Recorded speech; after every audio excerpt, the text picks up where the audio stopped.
then when the song would drift away from the top 20, I used to find myself rewriting the lyrics, and that's how I got doing what I do now. I just remember some of the lyrics back in those days. Chris Christopherson, bless his soul, he's not with us anymore. One of his songs. Wipe the dribble from your chin. Shake it loose and let it fall. Now we've had a bit to drink. It don't hardly show at all. Come and sit here by my side. I'll lay the seat back if you like. And while your mum and dad's inside, help me poke it through your tights. Who else was good? John Denver was really popular in those days. And I used to love fucking up John Denver songs because it doesn't take a lot of talent or ability to do that. I'll give you an example.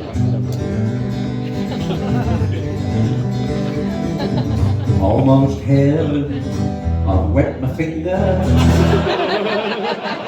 How fucking easy is that?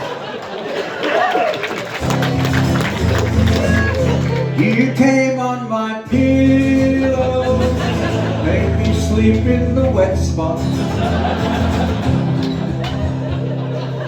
Willie Nelson. Through my nose again. I'm sniffing Purcell through my nose again. I'm finding bubbles and embarrassing my friends.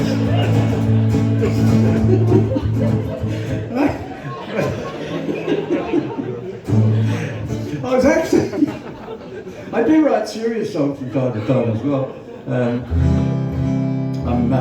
I'll come back to that bit. I'm trying to remember where I fucking was. I never walk out here with a set list. I never ever do that because I like to sort of change it every fucking night. Otherwise, I'll get fucking bored with it. So I'm sort of talking about Nigel. We became very good friends, as I said, on School of the Air. Then when we moved into the Catholic school. And after school, and as I say, both got apprentices, both played music. Both got married about the same time. Both got 2 kids. One black one white one. I'm just telling you, we're fucking good mates. Hey, but cop this, now we're grandparents together. And I look at that and think, wow, by anybody's cultural standard, I am now a fucking tribal elder. So, I've got to pass on to my grandkids the stuff that my pop passed on to me, but my pop was a bushman. Well, they call them bushmen, but there aren't any fucking bushes out there. So I've got But the stuff that my pop taught me was all about survival in the desert, whereas my grandkids, Jen's 2 little girls growing up in Chicago, and my son's 3 boys are growing up in Perth, so they're city kids. And the stuff Pop taught me about survival means fuck all to them, you know? Things like never squat for a shit when you're wearing spurs. Fucking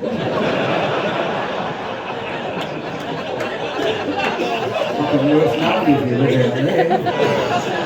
And other stuff he taught me. Not all that fucking good, the other shit he was teaching me. He was a bit of a fucking deviant as well. When I was getting interested in girls, Pop said to me, "You go for them redheads, Kevy. You go for them redheads. If there's rust on the roof, there's moisture in the basement."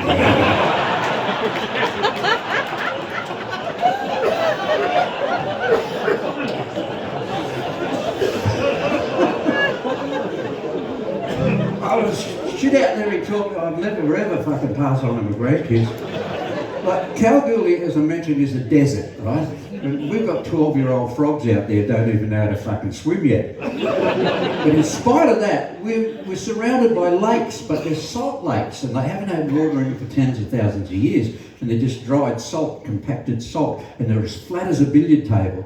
And as a result of that, we have a lot of motorsports out on the lakes. And Pop and I were out there one summer. It was as hot as all fuck.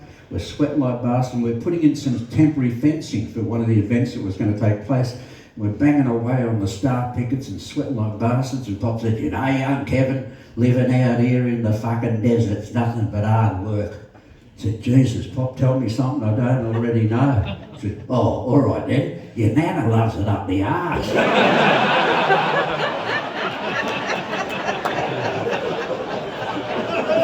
That is stuff I'll never ever be passing on to my grandkids.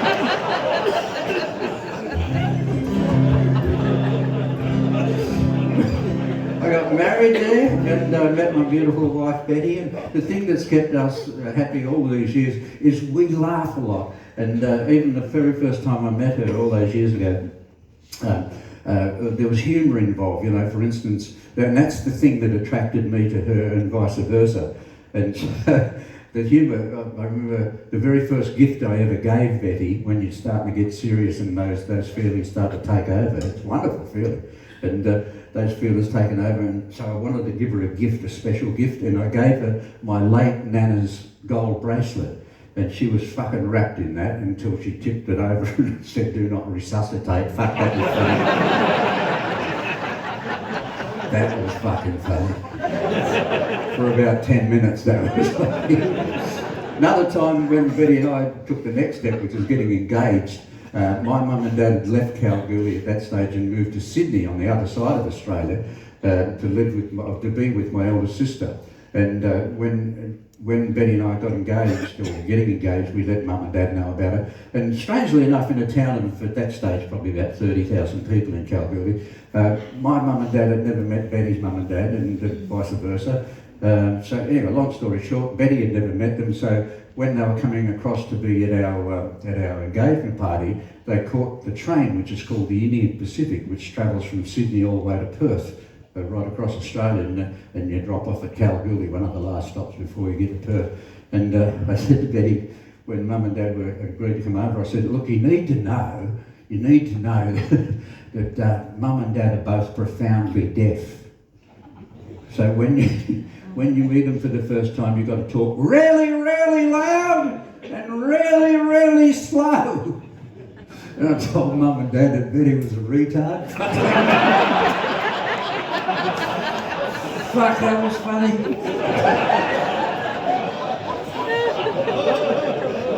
For about 10 minutes that was funny. But it's not one-way traffic with that stuff, right? We were playing at a place called Rest Point Casino in Tasmania, which is right on the Derwent River. And being from the desert, if I see water and have time, I'll go and explore. So we were playing for a week season there, and we had the Wednesday off, no show Wednesday. And so I said to Betty, they supplied us with a beautiful apartment. And I said, I'm going to go for a walk along the Derwent River. Do you want to come with me? She said, no, I might just stay here and make myself comfortable. So that was cool. So I walked along the Derwent for about 4 hours, and I was doing shit you never got to do in Kalgoorlie, like skimming rocks on the water and looking at boats, sailboats and big ships, container ships. It was just amazing. And then when I came back from my walk, I came in and Betty was, she'd made herself really comfortable. She's sitting there, she's got her feet up watching television. Master Chef, do you get something like that here? Yeah. It's fucking rubbish, you know? Reality TV. What's that other one? I'm a Celebrity, get me out of here? Do you get that? Yeah. Fuck off. They should call that show for what it is. I'm a fucking has-been, put me back on telly. What's the name? Yoko Ono's going in the American edition of that. Yoko Ono, fuck, she's going to kill herself in the jungle into Africa for fucking 6 weeks. And then the more I thought about it, I thought, hang on a second, she's likely to fucking win it. She's managed to live off a dead beetle for fucking 50 years.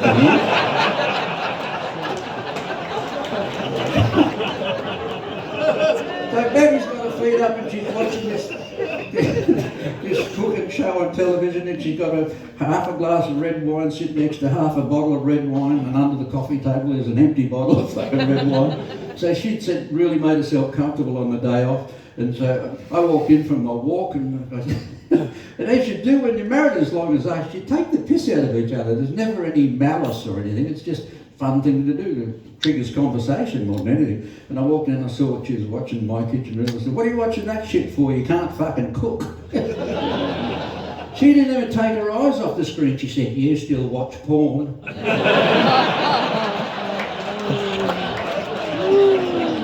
One Betty. Betty. Fucking legend. Here's a song that describes what it was like for us. If you had a courting days like we had, you've obviously hooked up with somebody very special. But if you don't know the words of this song, fucking doesn't matter. If you do know the words, sing along. I remember back on our very first date in the backseat of me car. I wanted you to go all the way, but you wouldn't go that far. I wanted you to hold me dick, you wanted to hold me hand. But when I accidentally brushed your tit, I just blew it and come in me pants. And it was over. Your turn. You're onto it. I'll never forget the strain of the sweat as I fumbled with your ear. The 100 degrees with the windows wound up so your mum and dad could hear. Trying my best to unzip your dress and unbuckle your bra with one hand. And just when I thought I was doing alright, I'd come in me pants again and then it was over. Before it began. You got it.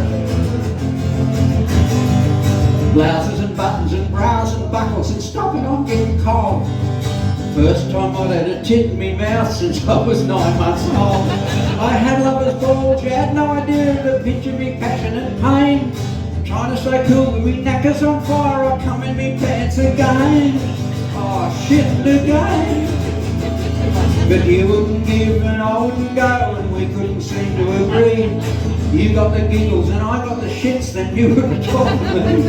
And when we made up and we started again, your dad banged on the roof and he yelled, "What are you young kids up to in there?" And I shit in me pants as well. Before it began. You hear people say that they'd love to go back and do things that they did in the past. But if you reckon they were the real good old days, you go stick them right up your ass. Because when I look back, I came and I went with a tear in my eye. I recall how me, I had a cut of a knife and me undies had a ball and it was over. Before it began.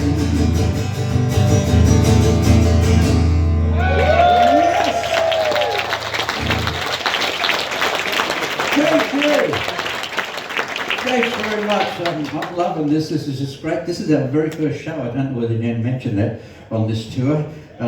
We're here for 4 days in Ireland. We go to Limerick.